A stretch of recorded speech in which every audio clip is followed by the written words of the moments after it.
Fitch API से API and points से data लाने के तरीके को देखने के बाद अब सर्वर कंपोनेंट्स में डेटाबेस से डेटा लाने पर ध्यान दें। कृपया इस पर ध्यान दें, यह बहुत महत्वपूर्ण है। यह डेटा म्यूटेशन और सर्वर क्रियाओं का आधार है जो आने वाले हैं। डेटाबेस से डेटा लाने के दो मुख्य कारण हैं जो इसे शक्तिशाली बनाते हैं। पहला, सर्वर घटकों को संसाधनों तक सीधी पहुंच मिलती है, जिससे डेटाबेस इंटरैक्शन सहज हो जाता है।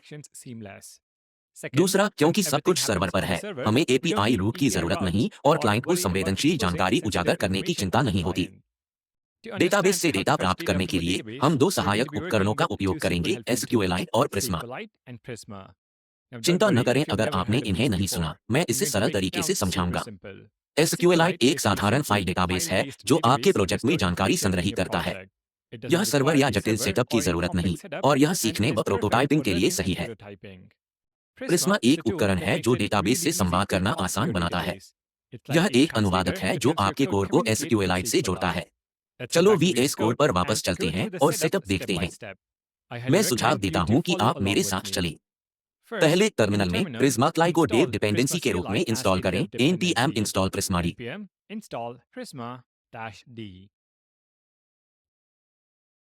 दूसरा, एसक्यूएलआइट के साथ प्रिज्मा को शुरू करें। npx prisma init data source provider SQLite।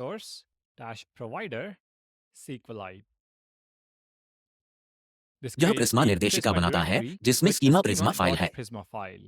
Setup सरल करने के लिए इस फाइल का डेटाबेस URL फाइल AmpDB में अपडेट करें। हम डेटाबेस फाइल को gitignore फाइल में भी जोड़ेंगे, database Prisma AmpDB।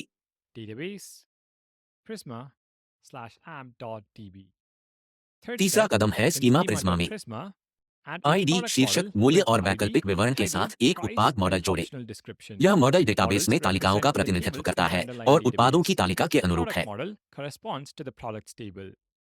Prisma schema से तालिकाएं बनाने के लिए माइग्रेशन चलाएं। टर्मिनल में command npx prisma migrate dev name init चलाएं।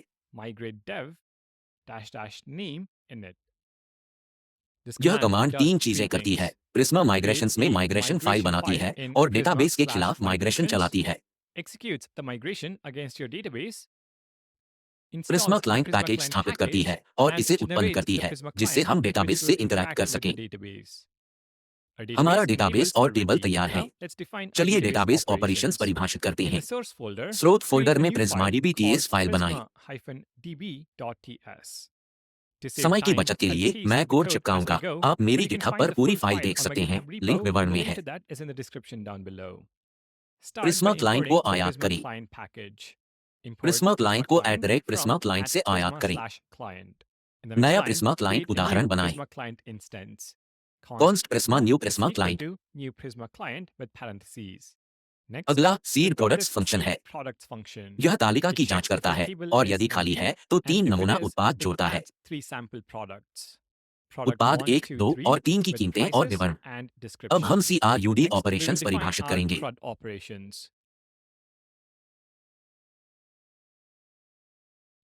पहला गेट प्रोडक्ट्स है जो प्रिज्मा प्रोडक्ट डॉट फाइंड से सभी उत्पाद प्राप्त करता है।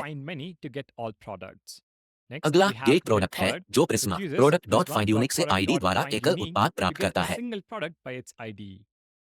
अगला ऐड प्रोडक्ट है जो प्रिज्मा प्रोडक्ट क्रिएट से नया उत्पाद जोड़ता है। अपडेट प्रोडक्ट है जो प्रिज्मा प्रोडक्ट अपडेट से एक मौजूदा उत्पाद को अपडेट करता है। हमारे पास डिलीट प्रोडक्ट है जो प्रिज्मा प्रोडक्ट डिलीट का उपयोग करके एक उत्पाद हटाने के लिए है। मैंने प्रत्येक CRUD ऑपरेशन में 1.5 सेकंड की देरी जोड़ी है, विलंब अनुकरण के लिए। यह उत्पादन में नहीं होगा। यदि आप नए हैं तो सिंटैक्स की चिंता न करें। हमारे पास एक डेटाबेस है जिसमें उत्पादों की तालिका है और CRUD ऑपरेशंस के लिए फंक्शंस हैं। अब रोमांचक हिस्से पर आइए अगले वर्ष के पृष्ठ पर उत्पाद डेटा लाएं। ऐप फोल्डर में नया उत्पाद डेटाबेस फोल्डर बनाएं, पेज tsx फाइल के साथ।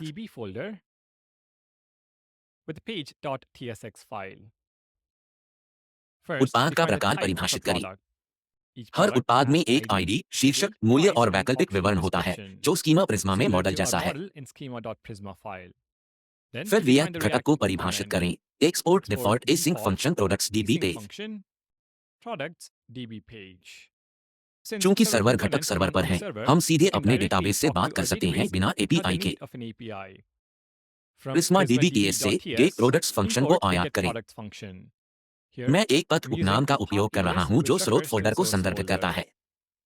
रिएक्ट में फंक्शन कॉल का इंतजार करें और परिणाम को उत्पाद चर में संग्रहित करें। तो कॉन्स्ट प्रोडक्ट्स का प्रकार प्रोडक्ट है जो अवेट गेट प्रोडक्ट्स से आता है। JSX के लिए प्रोडक्ट डेटा को बाइंड करने के लिए मैप विधि और इसे सुंदर बनाने के लिए टेलविन क्लासेस का उपयोग करेंगे।